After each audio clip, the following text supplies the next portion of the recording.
India market invest মাইন্ডসেটে আপনাদের স্বাগত। যা চ্যানেল নতুন এসেছেন তাদেরকে হলো প্লিজ চ্যানেলটাকে সাবস্ক্রাইব করবেন, লাইক করবেন, বেল আইকনটা প্রেস করবেন, তার সাথে অল বাটনটা প্রেস করবেন, নোটিফিকেশন সঙ্গে সঙ্গে আপনাদের কাছে গিয়ে পৌঁছাবে। আইটিসি এফএমসিজি সেক্টরের একটা কোম্পানি, যে কোম্পানিটা লাস্ট এডিং সেশনে দেখলে দেখা যাবে 0.085 বা ফ্ল্যাট টাইপ পারফরমেন্স দেখিয়েছে। যেখানে এই কোম্পানিটা শুধু এফএমসিজি নয়, তার পাশাপাশি কিন্তু সিগারেটেরও ব্যাপক একটা এক্সপোজার রাখে। তো প্রথমেই বলে রাখি স্যার, এই কোম্পানিটা কিন্তু খুব স্লো চলে, খুব স্লো চলে। যারা সেফলি ইনভেস্টমেন্টের জন্য চিন্তা ভাবনা করেন এবং তার পাশাপাশি ভালো একটা ডিভিডেন্ডের কথা ভাবেন, তাহলে তারা চিন্তা ভাবনা করতে পারেন। দেখুন 3.5% করে কিন্তু কোম্পানিটা ডিভিডেন্ড পে আউট করে, খুব ভালো ডিভিডেন্ড এবং তার সাথে ভালো একটা ক্যাপিটাল গেন।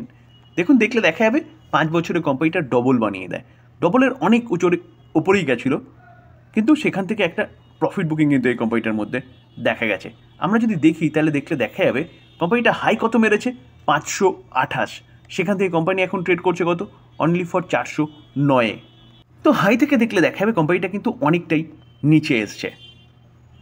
তো এই কোম্পানিটাকে নিয়ে কিন্তু একটা ব্যাপক বড় নিউজ পাওয়া যাচ্ছে। নিউজটাকে দেখুন, আইটিসি অ্যানাউন্সমেন্ট করেছে 20,000 করোড় ইনভেস্টমেন্ট করতে চলেছে, অর্থাৎ ইনভেস্টমেন্ট পুশ মানে করতে চলেছে। Focus on FMCG margin boost. পুরিসিস সামনের দিকে কিন্তু ডিমান্ড আরও বাড়তে চলেছে, তো এই জন্যই কিন্তু কোম্পানিটা 20,000 করোড় ইনভেস্টমেন্টের কথা ভাবছে। তবে একবারে এই যে 20,000 করোড় ইনভেস্টমেন্ট করছে এরকম ব্যাপার নয়, কোম্পানি আস্তে আস্তে বলছে মিডিয়াম টার্ম, অর্থাৎ কিছুটা সময় ধরে কিন্তু এই টাকাটা ইনভেস্টমেন্ট করবে। যেখানে পুরি অ্যানাউন্সমেন্ট করেছে 114 অ্যানুয়াল জেনারেল মিটিংয়ে এই কথাটা। তো ইন্ডিয়ার মধ্যে সবচেয়ে লার্জেস্ট সিগারেট কোম্পানি ম্যানুফ্যাকচারার কে আইটিসি, আর ওয়ার্ল্ডের মধ্যে সম্ভবত 4র্থ নম্বরে রয়েছে। তার পাশাপাশি দেখলে দেখা যাবে কোম্পানিটা এফএমসিজি সেক্টরে যথেষ্ট ভালো এক্সপোজার রাখে। তো কী কী কোম্পানিটার ব্র্যান্ড, কিছু ব্র্যান্ড যদি আমরা দেখি তাহলে মন্ত্রা এই কোম্পানিটার brand, century pulp and paper, তো এই সেগমেন্টেও কিন্তু কোম্পানিটার এক্সপোজার রয়েছে। আর হোটেল বিজনেস জাস্ট কিছুদিন আগে কিন্তু ডিমার্জ হয়ে আলাদাভাবে ট্রেড করছে। স্যার কোটাক মাহিন্দ্রা ব্যাংক, আজকে মার্কেট বন্ধ কারণ আজকে 26 তারিখ স্যাটারডে, তো মার্কেট কিন্তু বন্ধ, কিন্তু মার্কেটের পেছনে এই কোম্পানিগুলোর কাজ কিন্তু চলছে এবং এই কোম্পানিটা আজকের দিনের রেজাল্ট ডিক্লেয়ার করেছে। তো চলুন দেখে নিই রেজাল্ট কীরকম করেছে। যেখানে লাস্ট ট্রেডিং সেশনে দেখলে দেখা যাবে কোম্পানিটা 1%-এর কাছাকাছি একটা ডাউন সাইড মুভমেন্ট দেখিয়েছে। যেহেতু আমরা ব্যাংকের রেজাল্ট দেখছি, তো সেই জায়গায় দাঁড়িয়ে কিন্তু স্ট্যান্ডার্লোন নাম্বার দেখব। রুপিস কি আছে, রুপিস ইন কারোরে রয়েছে। সিকোয়েন্স কি বলছে, সিকোয়েন্স বলছে জুন 24, 1 বছর আগে মার্চ 25, আগের কোয়ার্টারে জুন 25, এই কোয়ার্টার। আমরা যদি ইনকাম দেখি তো টোটাল ইনকাম কি বলছে দেখুন, দেখলে দেখা যাবে টোটাল ইনকাম 1 বছর আগে 15,675 ইনকাম করেছিল, আগের কোয়ার্টারে 16,712, এই কোয়ার্টারে 16,916। তো ইনকাম কিন্তু কোয়ার্টারলি জাম্প করেছে, যেখানে 15,600টা 16,900 হয়েছে এবং 16,700টা 16,900 হয়েছে। এবার আমরা কি দেখব, এবার হচ্ছে খরচা। তো টোটাল এক্সপেন্ডিচার, তো এই খরচার উপর ডিপেন্ড করছে কোম্পানির প্রফিট। যেখানে 1 বছর আগে দেখলে দেখা যাবে কোম্পানিটা 10,421 করোড়, আগের কোয়ার্টারে 11,240 করোড়, এই কোয়ার্টারে 11,351 করোড়। তো খরচাও কিন্তু ইয়ারলি এবং কোয়ার্টারলি অনেকটাই জাম্প করেছে। তো ইনকাম মাইনাস এক্সপেন্সেস করলে পরে অপারেটিং প্রফিট পাওয়া যায়। তো অপারেটিং প্রফিট দেখলে দেখা যাবে কোম্পানি 1 বছর আগে 5,254, আগের কোয়ার্টারে 5,472, এই কোয়ার্টারে 5,563। তো এখানেও 5,200টা 5,500 হয়েছে, 5,400টা 5,500 হয়েছে।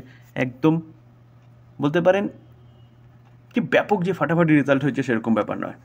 এবার আমরা কি দেখব, এবার হচ্ছে ট্যাক্স ও অ্যাডজাস্টমেন্ট, যেখানে নেট প্রফিট সব কিছু অ্যাডজাস্টমেন্ট বাদ দেওয়ার পরে পাওয়া যায়, যেটা কোম্পানির ঘরে ঢুকবে। দেখলে দেখা যাবে কোম্পানি 1 বছর আগে 6,249, আগের কোয়ার্টারে 3,551, এই কোয়ার্টারে 3,281।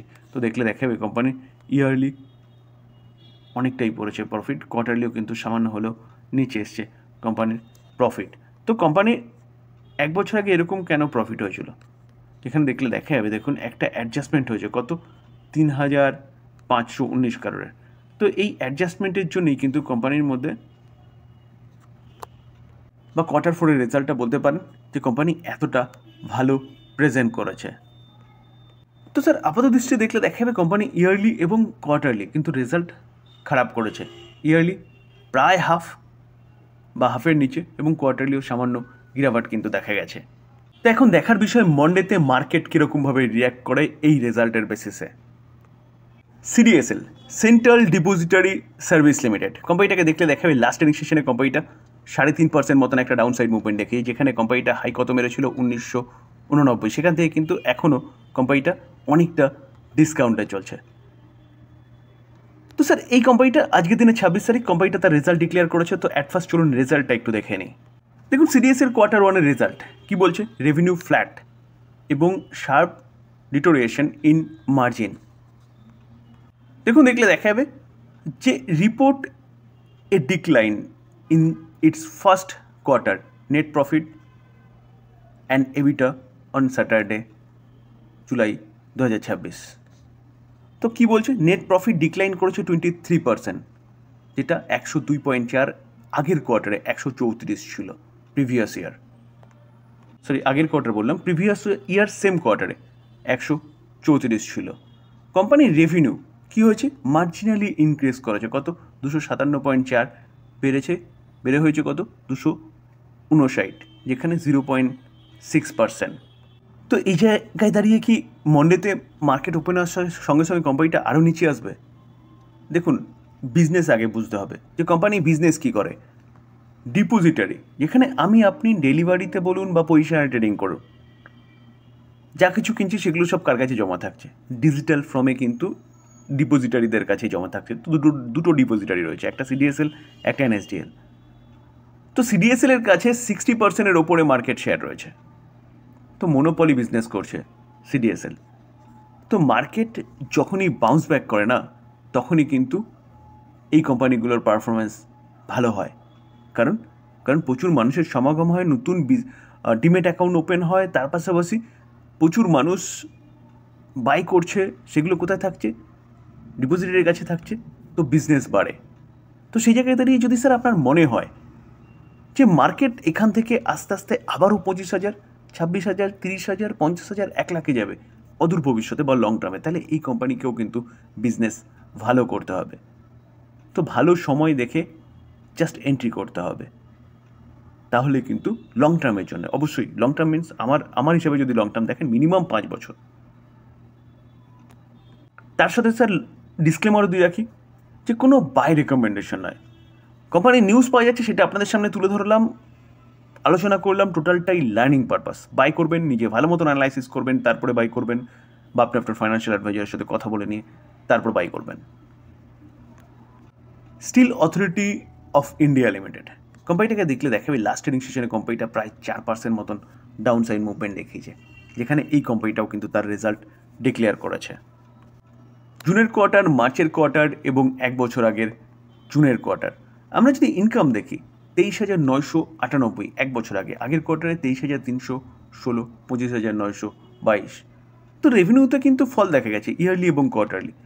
আমরা যদি খরচা দেখি না, দেখলে দেখা যাবে খরচা 21,778, আগের কোয়ার্টারে 25,832, এই কোয়ার্টারে 23,115। তো খরচাও কিন্তু ইয়ারলি কোয়ার্টারলি কমেছে।